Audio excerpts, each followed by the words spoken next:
Welcome to Pushing Forward with Alycia, a podcast that gives disability a voice. Each week, we will explore topics like confidence, ambition, resilience, and finding success against all odds. We are creating a collective community that believes that all things are possible for all people.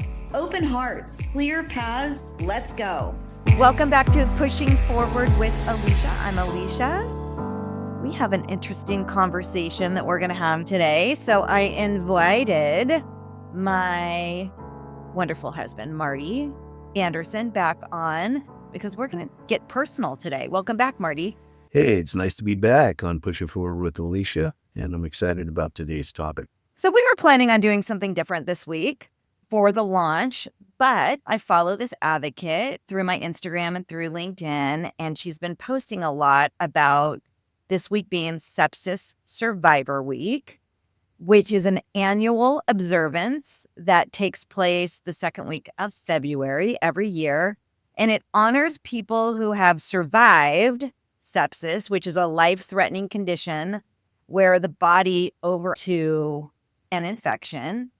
And this Survivor Week its aim is to share stories and raise awareness about the physical and mental and emotional challenges that survivors face when they are battling sepsis. And the week is aimed to educate the public about prevention and the importance of early diagnosis and treatment and all of that. I've been watching this advocate over the last couple weeks gear up for Sepsis Survivor Week.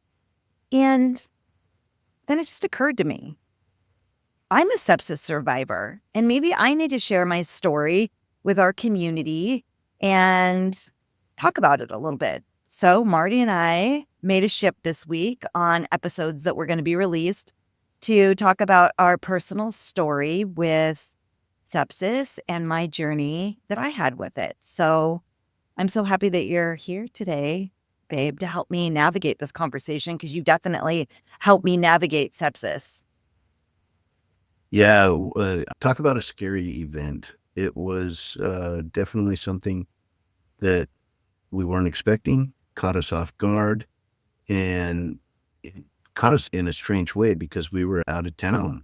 What we should do is give a little backstory.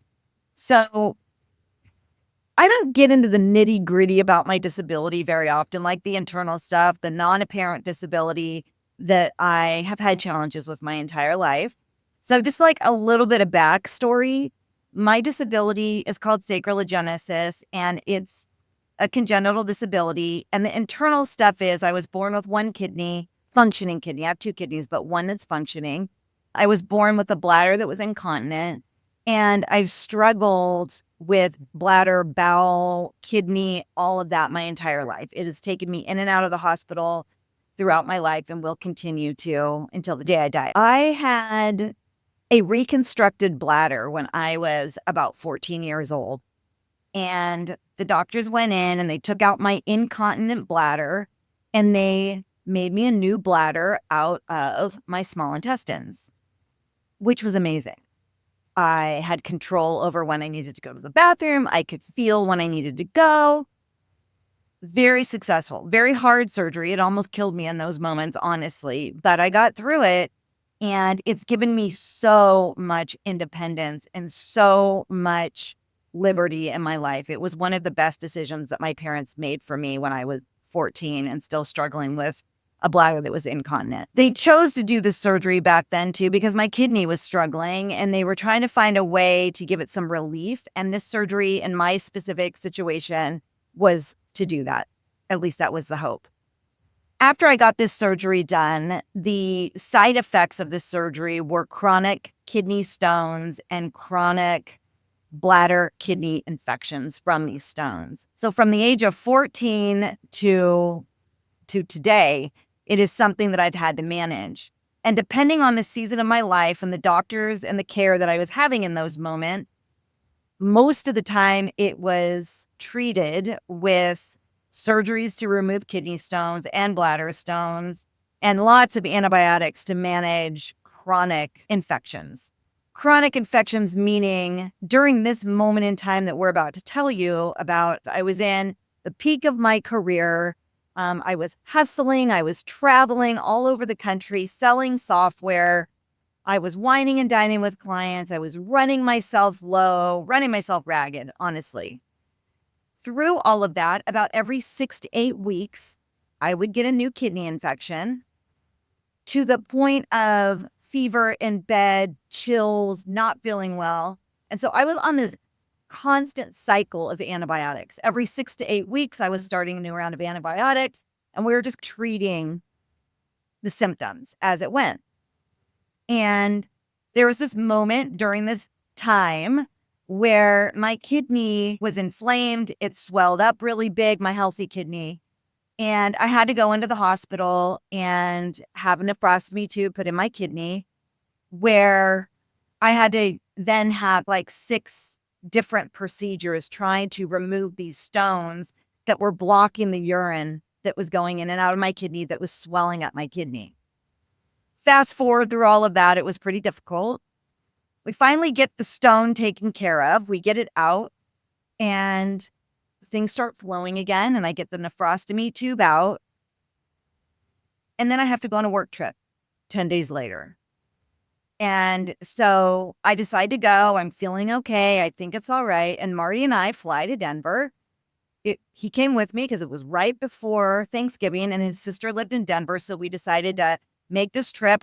Had these big deals I was about to close. There was no way that I was going to cancel my trip to go to Denver and make the money to do the corporate hustle. We fly to Denver. My sweet husband's there. He's enjoying time with his sister. I'm out hustling, doing my meetings, getting the deals closed. And then we had the weekend to spend in Denver with his sister's family and enjoy Thanksgiving. I think it was Thanksgiving Day or the day before. I don't even remember what day I really got sick. Do you remember? It was Thanksgiving night. We were staying downtown Denver at my sister's, and I was feeling run down most of that trip. Denver, first of all, is just harsh anyways from it being dry, and I was dehydrated. I was still healing from my surgery, and I wasn't giving myself the break that I needed, which was a big problem. I wasn't drinking enough water. I was enjoying wine with the family in the evening, like all of that stuff. And I didn't feel my best, but I didn't feel terrible. And when I was functioning back then, I was used to running at a level of having a slight infection most of the time. And so what felt like I wasn't feeling the greatest, but I didn't think it was as bad as it was. And we get to the night where it's like Thanksgiving, day before, something like that. And I pull Marty aside and I go, I really am not feeling good. I'm sure I have an infection. I need to get some antibiotics. And that evening, it just progressed really fast. We're sitting at his sister's house and I'm starting to get a really high fever. Like my body was shaking, quivering. I couldn't stop, like freezing, but high fever, really not feeling well. And so Marty says that we need to go to the hospital. We go to the hospital. Kidney infection. And it was something that we had tried to go to bed, and we had tried to we were my sister's house. Unfortunately, it was downstairs. We had to crawl downstairs to get down to our bed, and a big, beautiful bedroom. But we were down there and we were hoping that you would feel a little better if you got into bed and could just rest. And then you were just showing signs of very, very bad. And it was something that we were like, okay, we've got to go to the hospital. And then not only making the decision now in foreign territory of not being around our doctors, not being around our primary cares, not being in our network, really. How do we go? Where do we pick? And Alycia has a very delicate and special, different type of body, and all of the things that are related to her body in regards to where do we want to go to the best specialist that we possibly could, because those are the people we're going to need to tap into if things were to be serious. And I cut in real quick. What he means by specialist is, and this is something for disabled people to think about, or anybody really, when you're traveling, and especially if you have unique situations where you need specialists. When you go to the emergency room, picking a hospital that was going to have a urologist that is a specialized urologist that is going to know a system that is very unique out of the norm. And we didn't know. We had no idea where to go. This was a lesson learned that I need to be planning for that more before we leave, before we go on a trip. Because what if something happens? You don't want to end up in a hospital that is just a traditional, like, hospital without specialists, for sure. I need that. So anyways, go ahead, babe. Yeah. So I remember asking my sister, what's the best hospital in the area? We did some quick Google searches and we went to the hospital and we went in and we were basically just trying to figure out things, what's happening. Obvious went to the emergency room and then all of a sudden there was a diagnosis and it was sepsis and we were admitted immediately into the hospital. And so what that means is the stone that they took out of my kidney and or the urine got infected from the surgery or from the stone being broken up, whatever happened, which is one of the ways that you can get sepsis is through surgery and or through urinary tract infections, which was common for me, but none of my urinary tract infections, my kidney infections had never, ever turned into sepsis. That meant that it got into my blood. And that is a very serious condition that is on a timer. It's on a timeline. And when we had gone there, the doctors, as they were investigating I needed fluid antibiotics. I was in the hospital for like 5 days. Into septic shock. Yeah. It had gotten to a very serious point. It just changed our whole lives for a flash of an instant. The doctors had told us that if I would have waited one more day, that my organs would have started to shut down.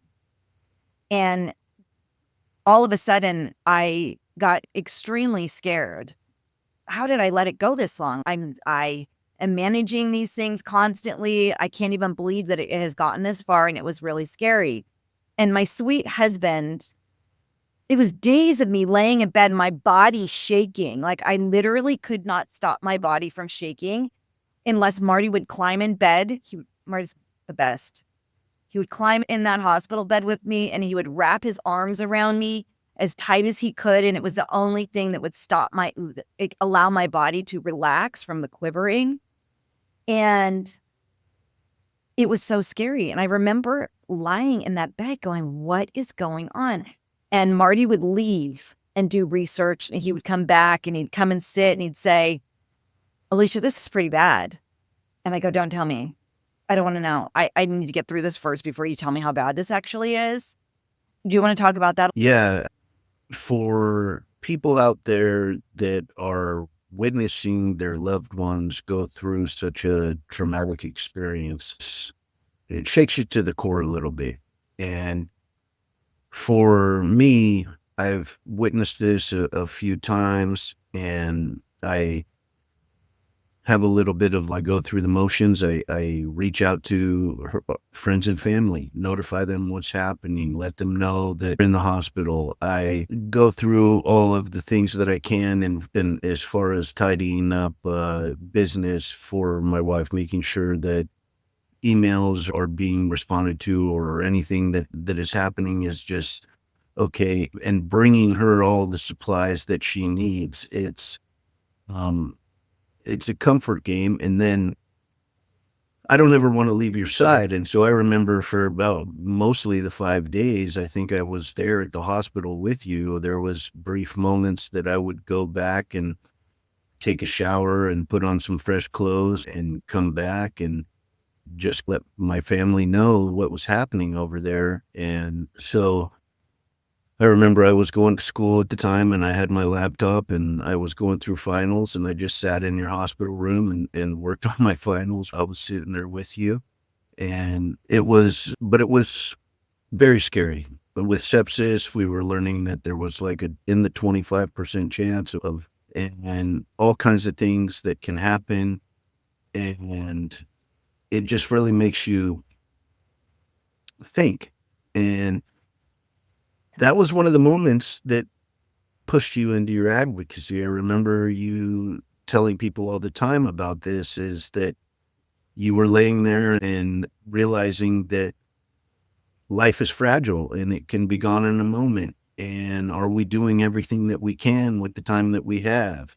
And I think you should share a little bit about that because you say it so beautifully. Yeah, this was in 2019. My corporate hustle was at its highest. I was pushing myself really hard at work. And what I'm doing today with my advocacy and my speaking and all of the work that we're doing with the business, it was always in my heart, but I never knew how to start. And it was just a process to get there, to believe in myself and to take the leap. But this was one of the motivators. I remember one moment laying in that hospital bed. I don't think Marty was there in that moment, and I was just with my own thoughts. And I remember thinking to myself, wow, Alycia, this is really serious. Like, this is a close call. If you do not get out of here and you did not share and say and advocate the way that you know that you are meant to do in this world, shame on you. Shame on you, Alycia. You wasted it. You wasted your life. And that was one of the motivators that when I was so blessed and thankful that I did eventually heal and I got out of the hospital and I got to go home, because I was lying there in bed going, oh my God, am I not going to even get to go home? Is this what my fate is here in Denver on a work trip? Oh my God. How is this happening? So when I got to go home, I had reinvigorated just, I guess, motivation to do what I'm supposed to do, what I really feel like in my core that I'm supposed to give to this world, and do it before I can. And that's what I came home and started to do. But I felt like it was really important for me to share my story about this, because there's a lot of research out there that says, and we're not doctors and we're not giving you medical advice at all, but early detection is really important when you have an infection. And I was reading some of the CDC statistics, and it says in 2020, there was an estimated 48 million cases of sepsis that resulted in 11 million deaths. It represented 20% of global deaths. In the United States, 1,700,000 adults develop sepsis. So it's common. It's the third most common cause of death. So I wanted to share my story. I don't talk about these things a lot because I think I get through and I just move forward and keep going on and just know that these infections, kidney infections, bladder infections, urinary tract infections, are part of my journey, and they will always be, as they are with a lot of wheelchair users, a lot of spinal cord injury. We all deal with these things a lot. Most of us do. A lot of us do. But I wanted to share my story and own it to myself as a powerful piece of my path, and to just acknowledge it and lift it up. And it's been one of the motivators for me also, because it was such a scary experience, to make sure that I am not waiting an extra day, that I'm not waiting to see if the fever gets worse, that I'm not waiting too long. Even if I'm not at home with my own doctors, like, it's really important to get in front of these things before it gets so bad that your body starts to shut down. And what I really appreciate in all of this is my amazing partner and husband, who has always he deals with a lot with my disability. When you look at me from the outside, you don't see all these things inside of me that have been my biggest challenge of my life. And Marty has been through many surgeries with me. He has taken care of me in the hardest of hard times. And I don't know how I would ever have gotten through these things without you. And I'm just so grateful for you. And I love you so much.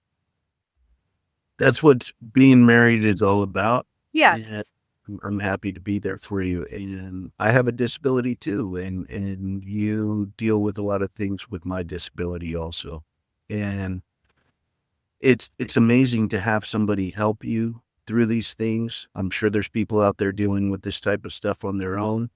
And it's just important to listen to the signs that your body's giving to you and make sure that when you need to check in on things, you go through the motions and do it.